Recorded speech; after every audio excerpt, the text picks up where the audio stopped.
de-Benzinization or de-Ivanishvilization of Georgia.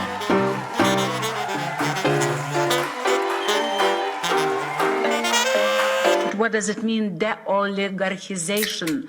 It means de-Benzinization or de-Ivanishvilization of Georgia.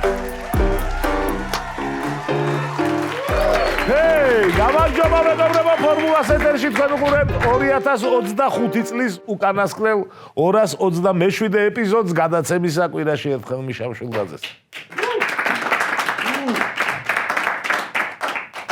ცუდი ამბავი მაქვს იმ ადამიანებისთვის, ვინც მეორედ მოსვლას ელოდება. განსაკუთრებით ცუდი ამბავი მაქვს იმ ადამიანებისთვის, რომლებმაც ყველაფერი გაყიდეს და განაში წავიდნენ.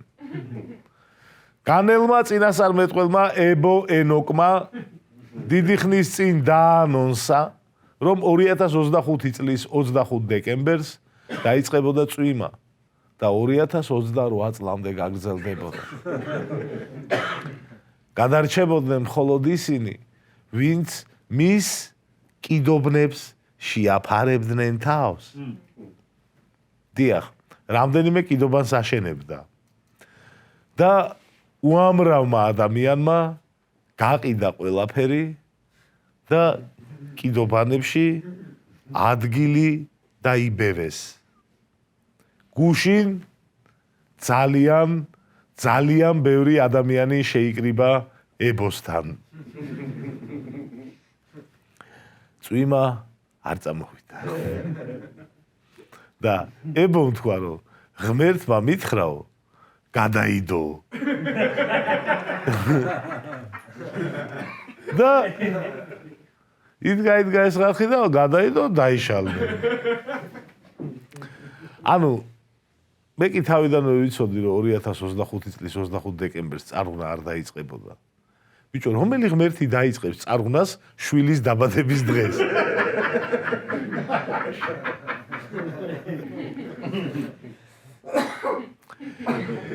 ჩვენ გვაქვს უფლება დავცინოთ ებოს და მის ფანატიკოსებს. რთული სათქმელია. როცა განაში ებოს ნათქვამზე ხალხი წვიმას ელოდა, პარალელურად საქართველოში ადამიანებს უწყებები მისდიოდათ სასამართლო გაქვთო ტროტუარზე დგომის გამო. და ასობით ადამიანი, პოლიციელები, პროკურორები, მოსამართლეები და უამრავი სხვადასხვა რგოლის საჯარო მოხელე, რომელიც პროცესში მონაწილეობს, მზადაა შეასრულოს ბრძანება და ციხეში გაუშვას ხალხი ტროტუარზე დგომის გამო. რა განსხვავება ამ ხალხსა და განელ მორწმუნეებს შორის? შინაარსობრივად არაფერი. ისინი ებოს შკუაზე დადიან, ესენი ბიძოს შკუაზე დადიან. ებო უფლის სახელით გველაპარაკება, ბიძინა კანონის. თავარი ადამიანები დაარწმუნო, შენ კი არ გემსახურებიან, რაღაც დიადს ემსახურებიან. ებო კი არ ამბობს ამას, უფალი ამბობს. ბიძინა კი არ ამბობს, კანონი ამბობს. აიგე? ადამიანების სამართავად ძალიან მნიშვნელოვანია ჩვენი ახირებები მისტიკურობით შევფუთოთ. ბიძინა რომ თქვა სხვალიდან მინდა ტროტუარზე მდგომი ხალხი დაიჭიროთო, დიდი შანსია პოლიციამ არ შეასრულოს ბრძანება, მაგრამ ადამიანები თუ შეიკრიბებიან ლამაზ შენობაში, კომიტეტებში განიხილავენ ინიციატივას, კენჭისყრას ჩაატარებ, ამავინ არ მოჰო დააჭერენი. და აი მერე რომ ყაველაშვილს გაუგზავნია, რომ აბა ყაվել ერთი ნახე აბა და რომელიც რა თქმა უნდა ვეტოს არ დაადებს და ხელს მოაწერს და მერე ეს ფურცლები მაცნე გოუჯიზე რომ გამოქვეყნდება, ეს უკვე ბიძინას ხუშტური კი აღარაა, კანონია. აიგე? და ებოც ჭკვიანია. ყველაფერი უნდა გაყიდო და ფული მე მომცეთო, ეგ კი არ უთხრა ხალხს. ღმერთმა მითხრაო, რომ აი ესე მოიქეციო, შედაო კიდობანი აშენო და რა ვიცი. ძალიან სევდიანია იმის ყურება, რომ 21 საუკუნის ადამიანის გასულელება ზუსტად ისეთივე ადვილია, როგორც პირველი საუკუნის ადამიანი. გამოვედით გამოქვაბულიდან, ჩავიცვით, დავიხურეთ, თმა შევიჭერით, სახელმწიფოები გამოვიგონეთ, კოსმოსში გავფრინდით, ხელში სმარტფონები დავიჭირეთ და მაინც ზუსტად ისეთივე ვარ. როგორც 20,000 წლის წინ.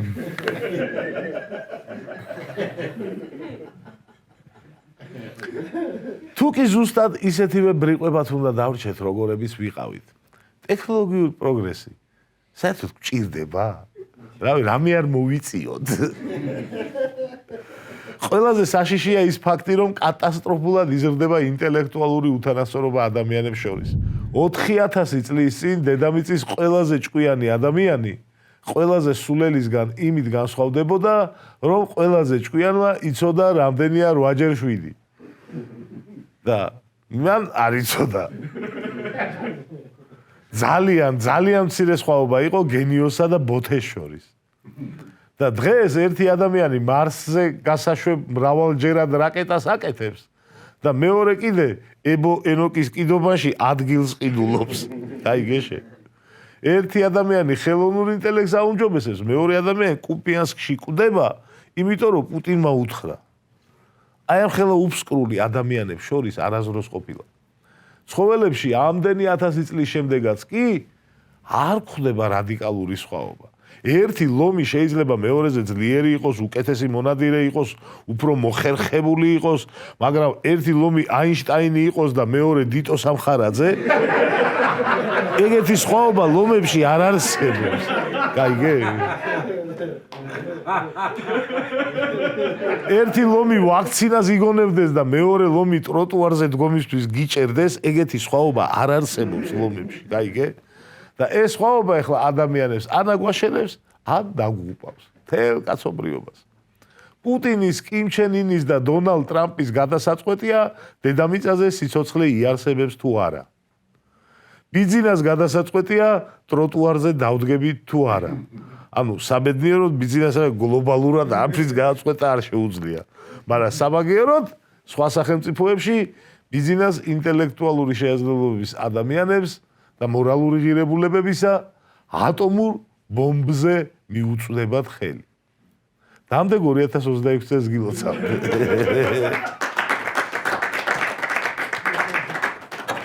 იმედია 2026 წელი იქნება მსოფლიოში დემოკრატიის გამარჯვების წელი. ჯერჯერობით, რასაც ხედავთ, მხოლოდ დემოკრატია შეუძლია დააზღვიოს რისკები. წარმოიდგინეთ, ამერიკაში ხელისუფლების დანაწილების პრინციპი რო არ მუშაობდეს და მხოლოდ ტრამპის გადასაწყვეტი იყოს ყველაფერი. მინიმუმ გრენლანდიას ხო დაიპყრობდა. დემოკრატიას აქვს მინუსები, მაგალითად შეიძლება ტრამპი აირჩიო ორჯერ. მაგრამ, იქ სასამართლოა, იქ სენატია, ჰაუსია და გრენლანდიის დაპყრობა რომ მოგინდება, ვიღაცა გაგაჩერებს, კმაიცა. 2 ვადის მერე კიდე სხვა მოვა ხელისუფლებაში და რაღაცა იქნება. ერთი კაცის გადასაწყვეტი როცაა ყველაფერი, მოუდება იმას, რომ დონბაში მილიონი კაცი შეახოცოს და მილიონი კაცი დაიღუპება. ამიტომ მაინც დემოკრატია ჯობს. იქნება შეცდომები, იქნება სიგიჟეები, მაგრამ სისტემა უმკურნალებს საკუთარ თავს. ვინაიდან უკეთესი ვარიანტი ჯერ არ არსებობს, ჩემი საახალწლო სურვილიც ეს იქნება. დემოკრატიის დიქტატურაზე გამარჯვების წელი ყოფილიყოს.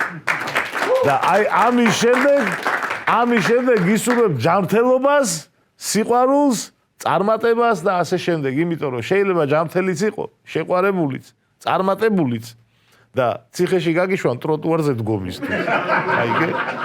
აი ეგეთი ბედნიერი. ამიტომ ჯერ დემოკრატია უნდა გქონდეს და აი მერე ჯანმრთელობა, სიყვარული, წარმატება. შეიძლება რომელიმე კოცი არ დამეთანხმოს.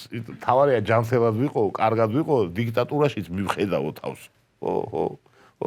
მაგრამ ეგრე ეგონა ჯუანშერ ბურჭულაძესაც.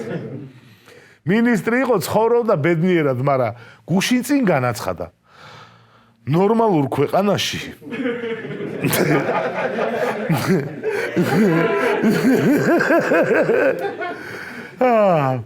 ნორმალურ ქვეყანაში ამას არათუ სასამართლო ბრალდების მხარეს კი არ გაიზიარებდა. ასე რომ მეგობრებო, დემოკრატია ვის როდის დაგჭირდება, კაცმა არ იცის. 2026 წელს უკრაინას და მსოფლიოს უსურვებ ღირსეულ მშვიდობას. არაბებმა თბილისი რო დაიპყრეს, თბილისში 400 წელი გადასარევი მშვიდობა იყო. მაგრამ დავით აღმაშენებელმა ეგ მშვიდობა კი არა, ოკუპაციაო და დააყრევინა თავები ბარეორს. მშვიდობასა და ოკუპაციას შორის განსხვავება რომ სოდნოდათ მაშინ ვიღაცებს, სარზე არ დაასრულებდნენ ცხოვრებას. ამიტომ ძალიან მნიშვნელოვანია მშვიდობა იყოს სამართლიანი. მის კი შეთანხმებებს რომ მოაწერა ხელი უკრაინამ, იყო მშვიდობა, მაგრამ კი ხედავთ როგორც დასრულდა რუსეთთან ჭუკლი-პუკლი პოლიტიკა. 1402 დღეა გრძელდება რუსეთ-უკრაინის ომის ამჟამინდელი ფაზა. შეგახსენებთ მეორე მსოფლიო ომში საბჭოთა კავშირი და გერმანია 1418 დღე გრძელდებოდა. ცოტაც და პუტინის სპეციალური სამხედრო ოპერაცია, რომელიც 3 დღეში უნდა დასრულებულიყო, მალე SSRK გერმანიის ომის ხანგრძლივობას გაუსწრებს.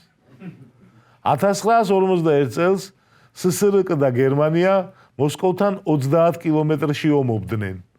1400 დღის შემდეგ უკვე ბერლინთან. 2022 წლის თებერვალში რუსულმა არმიამ აიღო კუპიანსკი. 1400 დღის შემდეგ რუსეთმა დაკარგა კუპიანსკი. ხოდა რა ვაატყობთ? რა ვაატყობთ რუსკოცები? 1400 დღის შემდეგ კარგად მიდის სპეცოპერაცია. ხო არ მოვიდა დრო რომ სპეცოპერაციის ნაცვლად გამოვიყენოთ ტერმინი შეტაკებები. ან დაძაბულობა. სპეცოპერაცია უხერხულია უკვე მართლა. ხმაური იყოს, დილით ხმაური იყო კუპიანსკის ცენტრში. ეს ბევრად უფრო მართებული ტერმინია ვიდრე სპეცოპერაცია. ჩემი აზრით სპეცოპერაცია 1400 წუთს თუ სცდება. რავი, უკვე სპეცოპერაცია აღარა. 1400 საათიც კი სპეცოპერაცია აღარა. 1400 საათი არის 58 დღე. 58 დღე თუ გრძელდება სპეცოპერაცია, ჩავარდა, всё, დაიკიდე. ადე, აზრი არა აქვს. всё, რატო ვთქვით, იცი? უკრაინაში შეჭრას რუსები ხო SVO-ს უწოდებენ და SVO ჩავარდა, всё. მაგპოჩია, მინდოდა ეს ხუმრობა შეგემჩნია. იწვალეს სცენარისტებმა და ამით მაინც გავახაროთ. 2025 წელი გამორჩეული წელი იყო გენიალური გამონათქვამებით. მართალია მდინარაძის სუში გადასვლა დიდი დარტყმა იყო. ბევრი გენიალური განცხადება დავკარგეთ. დავკარგეთ უბრალოდ. ხო, მაგრამ 2025 წელი მაინც ერთ-ერთი ტოპ წელი გამოვიდა ქოცობის 13 წლიან ქოცობაში. რუბრიკა 2025 წლის ტოპ 10 განცხადება. კონკურენცია მართლაც რომ დიდი იყო, დიდი. კონკურსანტები მთელი წელიც დასარაკლებდნენ რომ ათეულში მოხვედრილიყვნენ. არავით არის შუბლის ზარღვი. ბრძოლა ბოლომდე. ძალიან გაგვიჭირდა ათეულის არჩევა, მაგრამ მაინც შევწელით. მე-10 ადგილი ირაკლი კობახიძე. დღეიდან, გუშინდლიდან თუ სადმე ნახავთ კორუფციის ნიშნებს, პირადად ვაგებ პასუხს. ქართული ოცნების მმართველობის 13 წლის თავზე განაცხადა ირაკლი. გუშინდლიდან ვაგებო პასუხს, გაიგე, გუშინწინაც კი ვერ თქვა.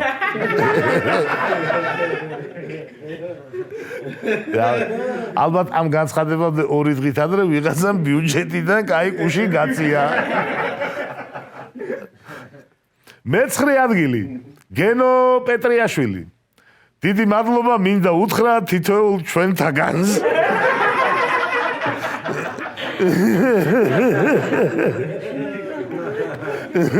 ეს განცხადება მოხდებოდა სამეულში, შეიძლება პირველ ადგილზეც გაგვეყვანა. გენოს რომ განცხადების ბოლოს ეთქვა არაფრის.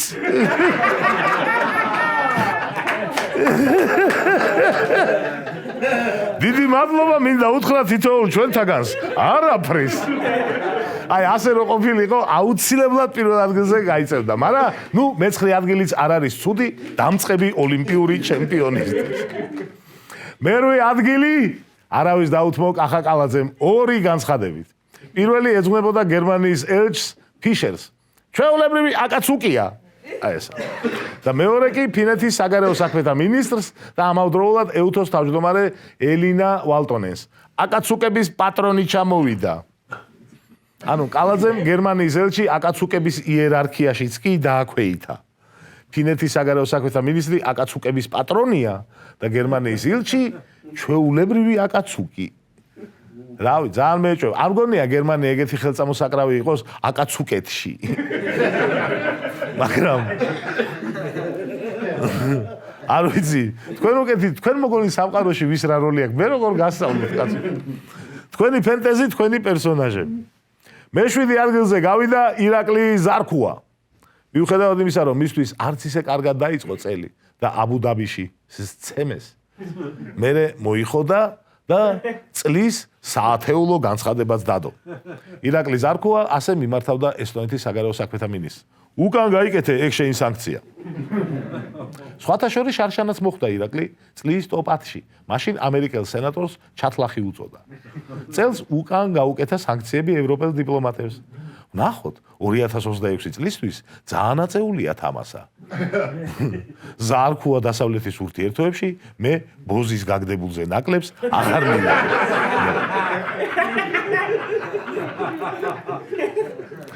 რომ არ იფიქროთ, რომ ჩვენ მხოლოდ ქოც მაღალ ჩინოსნებს ვახვედრებთ ტოპ-10-ში, მე-6-ზე გავიყვანეთ ხაშურის მერი თენგიზ ჩიტიაშვილი. ჩვენ ახლა ავტობუსები არ გვყავს, მაგრამ გვექნება ეგრეთ წოდებული ბასლეინი. თენგიზი აღარაა ხაშურის მერი, სხვა აირჩიეს წელს, თუმცა თენგიზმა თავის საქმე გააკეთა. მერები მიდიან და მოდიან, მაგრამ ბასლეინი რჩება.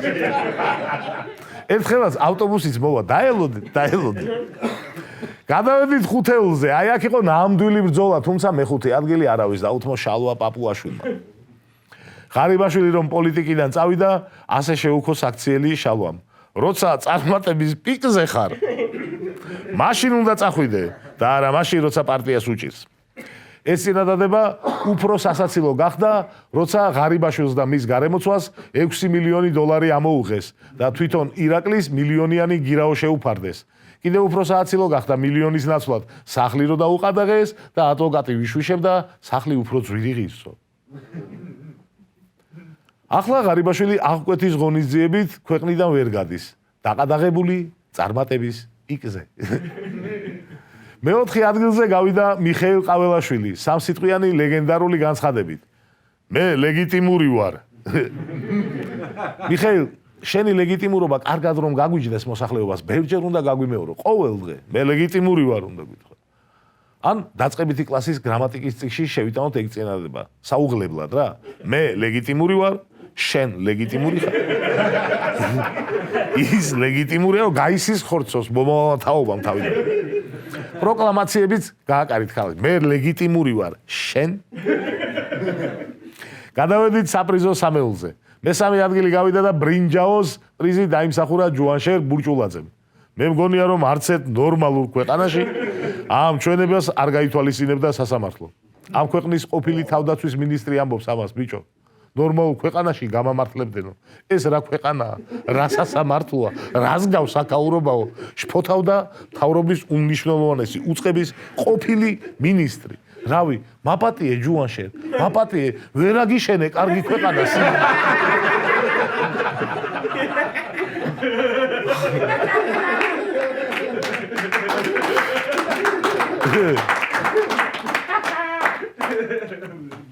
ცოდუა. მეორე დამსახურებული ადგილი და ვერცხლის პრიზი დაიმსახურა ლადო ბოჟაძემ. ადამიანებს რომ იტაცებდნენ და ცემდნენ, მაგაზე თქვა. იცით რა, უნდა გკითხოთ, პოლიციელები არიან თუ არა და გაგცემენ პასუხს. თუ აღმოჩნდებით გატაცებული, მერე მოითხოვთ 1-1-2-ში დარეკვას. დაგარეკინებენ.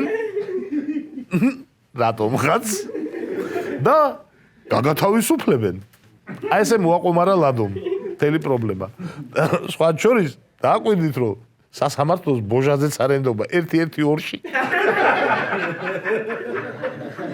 ერთ-ერთი საერთოდ რა შუაშია იქ დარეკეთო იქა პირველ ადგილზე გავიდა ეს განცხადება მე არ მესმის ამ ქუჩის გადაკეტვის აკვიატება მთელი წლის მანძილზე ახლა ალბათ ფიქრობთ რა განცხადება ესა პირველზე რომ გავიდესო მაგრამ აქ თავარი ამბავია განცხადების ავტორი აბა ვინ თქვა გაგიმეორებ მე არ მესმის ამ ქუჩის გადაკეტვის აკვიატება მთელი წლის მანძილზე ვინ თქვა და ლევან იოსელიანმა სახალხო დამცველმა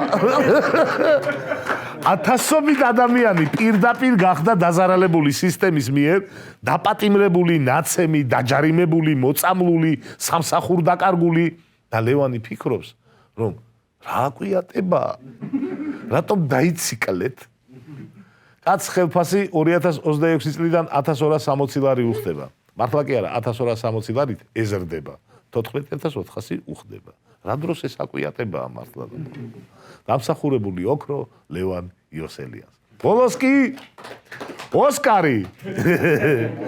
ოსკარი არავის დაუთმო ირაკლი კობახიძემ განაცხადა არავითარი დარბევები არ ყოფილა ეს არის ტყუილი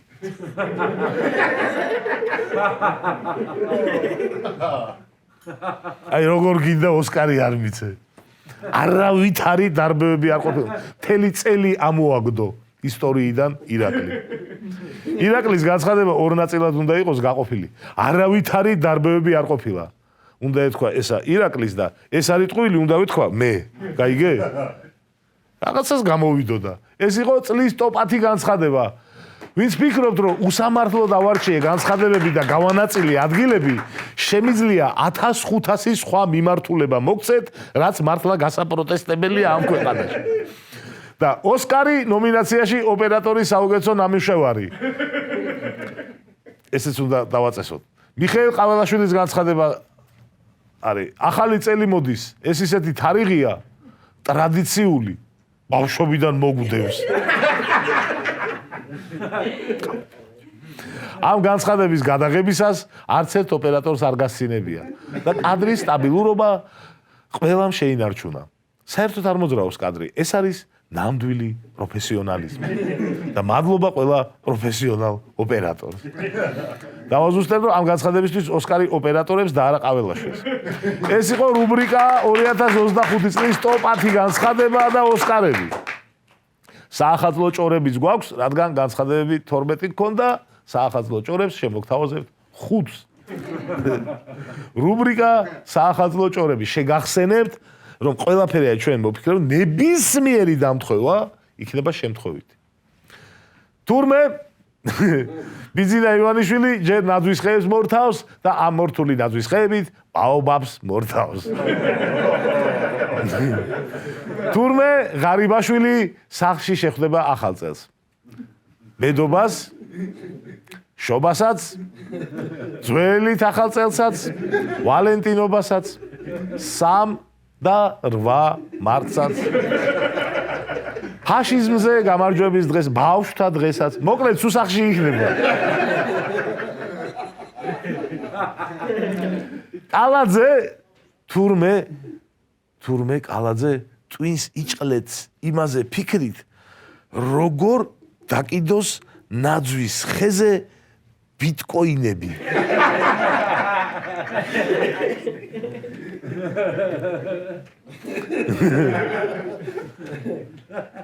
ციხიდან გათავისუფლებული გიორგი კანდელაკი თავის პროკურორს და მოსამართლეს თურმე მადლიერების ნიშნად ალკოჰოლურ სასმელებს გაუგზავნის საჩუქრად ოღონდ ნაღდებს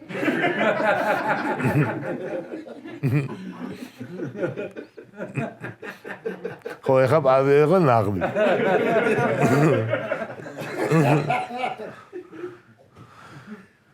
დინარაძე თურმე გენერალისიმუსის წოდებით შეხვდება ახალწელს ისეთ ტემპი აკრით ეს იყო საახალწლო ჭორები შეგახსენებთ ნებისმიერი დამთხოვა იქნება შემთხვევითი ნებისმიერი სულ ეს იყო მეგობრებო რაც დღეისათვის შემეძლო მეთქვა და გვინდოდა გვეთქვა, დიდი მადლობა ყურადღებისთვის.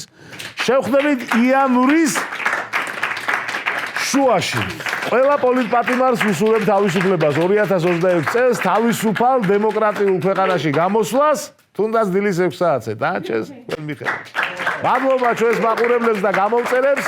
მადლობა რომ ამდენი ხანია ჩვენს გვერდით ხართ, თქვენ რომ არა ეს გადაცემა კაი ხნის წინ დაიხურებოდა. დროებით შევხვდებით ძალიან მალე.